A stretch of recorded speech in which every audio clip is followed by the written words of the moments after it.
there, wrestling fans! Welcome to another episode of the internationally known Dudes at Ringside podcast. I'm your host, Joe the Panther, the third. And man, today's guests are like something interesting. These two are two rising stars at the independent wrestling scene. Guys, introduce yourselves. Well, as the name says, I am Mr. Extraordinary himself, the Jet, Benjamin Trust. This is my wife, the First Lady, Amanda Leash Trust. Number one ring announcer, number one backstage interviewer, commentator, all those things. Pretty much. Awesome, guys. Welcome. So, if my internationally known fans are not familiar with you two and what you do in the wrestling business, explain. I like to say that I have a need, and that is a need for a fight. I'm just a fight looking for a place to happen. So I go all over the country and try to pick fights with top guys at other companies. Mm-hmm. Got to prove I'm dangerous, and sometimes this beautiful lady joins me. Yeah. She gets to shout my name at the start of the match and introduce me. Yeah, gotta let everybody know who you are. Yeah. Sometimes she goes to the company before I do to announce that I'll be at the next show. Mm-hmm. You know, that kind of things. Oh, that's awesome. So, who trained you? Well, I have a long list of canceled wrestlers that have trained me, but I've trained with Michael Elgin. Right now, I like to say I train with three guys mainly, and that's Mike Outlaw, Camaro Jackson, and Warhorse. Wow. At the Forge, in yeah. St. Louis here. Oh, wow, that's awesome. So, what kind of advice have you taken from the most recent guy you've trained with that you brought into your wrestling style right now? I'd say Mike Outlaw. He told me to just be myself and have fun, wrestle with joy. And like I said, if I'm just in a good old fashioned dogfight, I'm having the most fun in the match. And he was right about that. Absolutely. Certified Mike Outlaw on Instagram. Look him up. Great guy. Okay. Now your wife's turn. So what made you become like a ring announcer? Like, what was like your thought on that? What made you do that? You know, I feel like it just kind of was like a spur of the moment thing. He had the idea of me coming out with him. He was like, I don't think anybody could announce me as good as you could. And I was like, you know what? You're right. And then I did it. So I've been doing it for like a year and a half now. Yeah. So kind of spurred from her being like, well, they should announce you like this, and they should announce you like this, and that. I'm like, I wish they did this. I'm like, eventually I was like, I'll just do it, you know. And then from just walking with him, you know, kind of managing him, announcing him, it's kind of gone on to like announcing shows now. So, yeah. So, what is your dream match? Like, who from the past or the present that you've been pretty much? First, I'm gonna ask you from the past. Who would you want to wrestle that you would want to bring back, like Forbidden Door style? Man. So I'm a big fan of like Smoky Mountain wrestling, that kind of stuff. But I'd have to wrestle someone from St. Louis just because I'm like, I do. If you watch my matches and you're on the know, I do a lot of tributes to like wrestling at the Chase. So I'd want to wrestle like wrestling at the Chase star, like Valentine or someone like that. Or Kowalski or someone that wrestled at the Chase. Just pretty much any of those NWA champions that step foot in the Chase would be like a dream match. As far as guys that have passed. Living, is that a question? Yeah. Oh man. She says Okada. I'm a big Okada, and like I work that style a lot too. Yeah, I would have to be Okada. I think on the international scene, Okada. I think a guy like Speedball Mike Bailey and myself, good match. That kind of clashes styles. Reminds me of like CM Punk Samoa Joe, right? Where Punk was trying to wear Joe down with a headlock and wear him down. And that's kind of the style. I'm more of a grindy brawler, deep South wrestler myself. And I think I just make magic with anyone that's willing to scrap it out with me, or anyone that's flashy. Usually have good chemistry with those kind of guys. There's a guy that I've had on the podcast multiple times. He's from England. I don't know if you're familiar with Jackson Arrow. Yes, I am actually. He's got doesn't he have like a pink set of gear? Pink, and I think sometimes he wears like yellow. He's high flyer. I think you and him would be a great match. English guys, they're I mean, everyone talks about English technical wrestling too, but it's like a lot of those high flyer guys can still wrestle. Yeah. And I like that. They do it all. They really do. Yeah. Sometimes American high flyers don't know how to mat wrestle. So yeah. He works for a promotion in England called Outcast, and like they had us do commentary for one of their shows. And at first I'm kind of like, I'm a watcher more than a like. And my old co-host is like, Joe, you were like, and I'm like, I'm focusing. I have ADD. I have to focus in on the little screen on the side like this. It wasn't like up in front of me like this. I was watching on a screen like this. I was like, this is weird. I can't do this. But I loved it. It was so cool to be able to use. They used my commentary for a match, but my thing was very like, oh, the ropes. But I was getting really excited because I'm hyperactive. I was like, these are the ropes. They're ropes. Oh, flip it around. Oh my god, like that. But it was like for being a commentator. Yeah, Delirious is another dream match of mine. Oh, Delirious. Oh, okay. Yeah, Delirious. Just because I liked his Ring of Honor, technical but still kind of crazy stuff. Yeah. I just have to throw that out there in the universe. Sorry. So let's go back to the past. For your beginning of your career, what was your energy like the first time you went through the curtain? Oh man.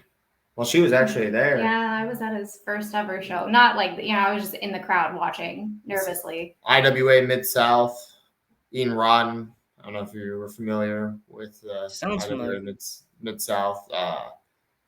It was a tag match with one of my trainers at the time, Brandon Espinoza. And, it's funny because that was me. That character that walked out was me. I collect, in real life, I've collect vintage bomber jackets. And I just wore one out to the ring in some blue tights, and I was just myself. And then I got away from that and started being gimmicks. And then when I transitioned to what I do now, it's just a cooler version of that guy. And then that's just myself. Yeah. Like I said, I just got cooler, more jackets geared to wrestling, It's come full circle, I guess, is what I'm saying. Your character is just you dialed up to a 10. Yeah. Basically.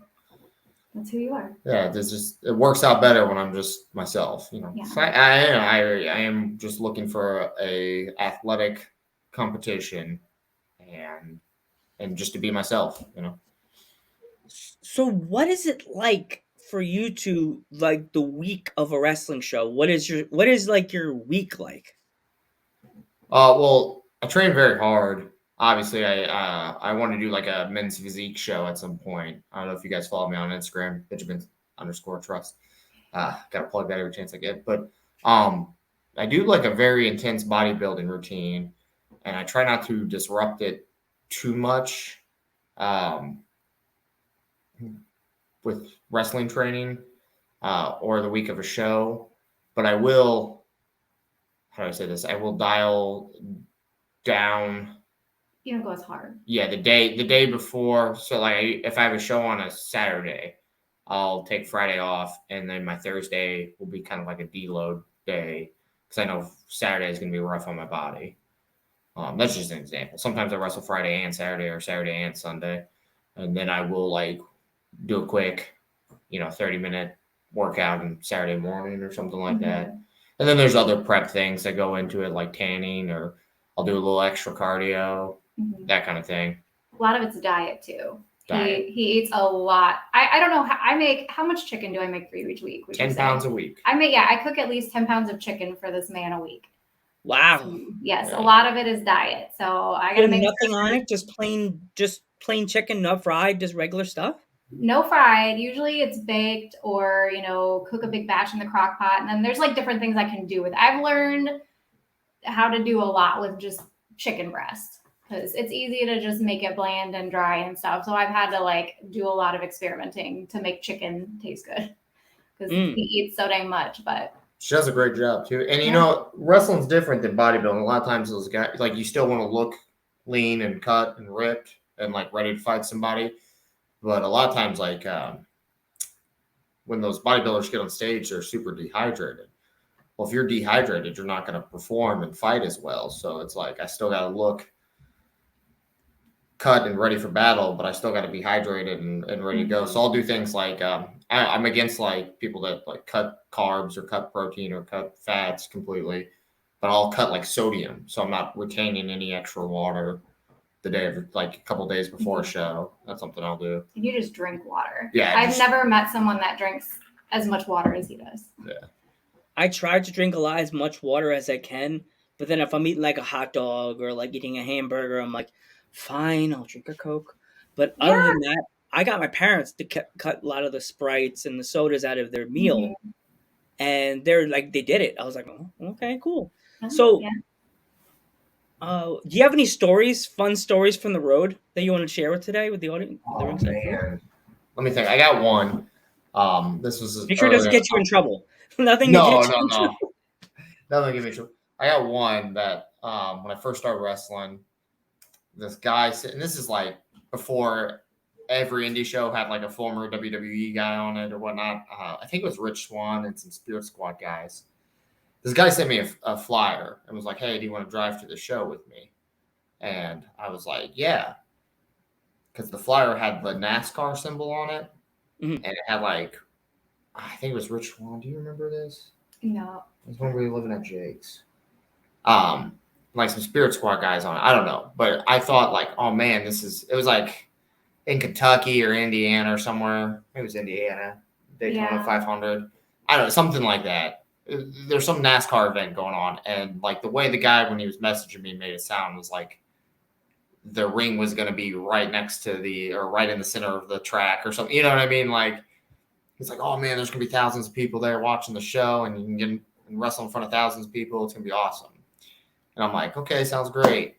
And then we get there, and I guess there's people that follow NASCAR and like RVs and whatnot. Yeah. And we're like 10 miles from the venue where NASCAR is being held. And we're at some trailer park where the people that follow NASCAR park their RVs, and there's just like, it's like RV, wrestling ring, RV. And there's no entranceway, there's no music. And then the people that were watching were just like walking by, and there's like 20 people. Yeah, it was lovely. Yeah, it's indie wrestling for you sometimes. It's like I got catfished by a wrestling poster. Oh, geez. Yeah. There was a show I went to in Allentown, PA. And I was like, okay, this guy's going to be there. The Patriots going to be here. All right, I'll come. I'll go. And it's benefits. So I figured, okay, I'm going to go just support a wrestler that needs help. So I went. And I thought it was being a regular gym. It was like in a fireman's hall, like a banquet hall. And me and my dad got inside and we looked up and we're like, this is not a place they would have a wrestling show. The roof was really low. So any of the high flyers, they went on the top rope, guys, and they were like this. Yeah.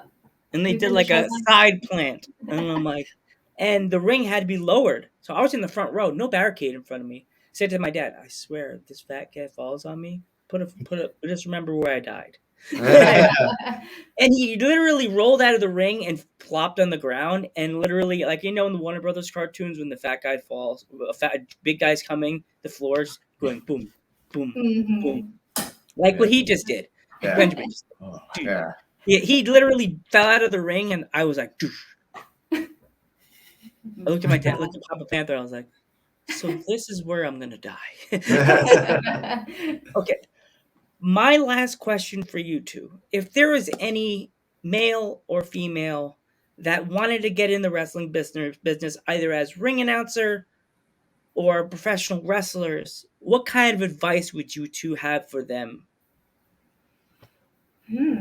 Well, you can start. Yeah, I mean, in the case of ring announcing and doing the backstage interviewing, it just all comes down to just practicing, you know, reach out to local promotions and just practice. I mean, that's basically how I got into it. You know, the more shows you do, the more comfortable you get with it. And like, I'll practice at home too.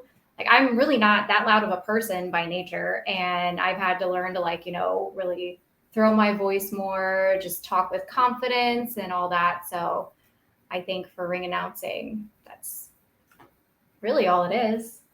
Yeah. That's cool. I'd say just don't. It hurts.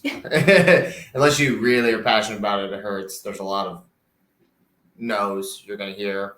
And you're going to work hard and get a lot of no's. So just stay optimistic. You know, and don't worry about, you can't. You'll go down a rabbit hole if you worry about what other people are doing. So you'd be like, oh, you know, I wrestle better than that guy. He's getting this opportunity. Yeah. You know, you'll just make yourself sad. So just focus on yourself, always improve, and just stay optimistic. Yeah. And going off what he said, yeah, don't compare yourself to other people and what they're doing. Do your own thing, have fun with it. You know, try not to take it too seriously because, yeah, I mean, you might get let down a little bit, but I think the most important thing is just have fun with it. Yeah. If you're not having fun, then, I mean, you might need to reevaluate what you're doing. Yeah, you got to take it serious and have fun, I guess. Yeah, well, that's what I do. I don't care what anybody. Yeah, like a job. I care what I see. I care what I'm doing more than anybody else. If anybody else wants my advice, if you're watching this, people, if you're watching it for the first time, if you want me to talk to you about how I've been doing this podcast for 2 years, what to do, I'll tell you. I'm going to be honest. It's difficult. Come wrestlers I've never seen in my entire life, and I'll message them, and then they ask me how would you like this one match, and I'm like, my computer's not glitching. But I do this to help you guys. You know what I mean?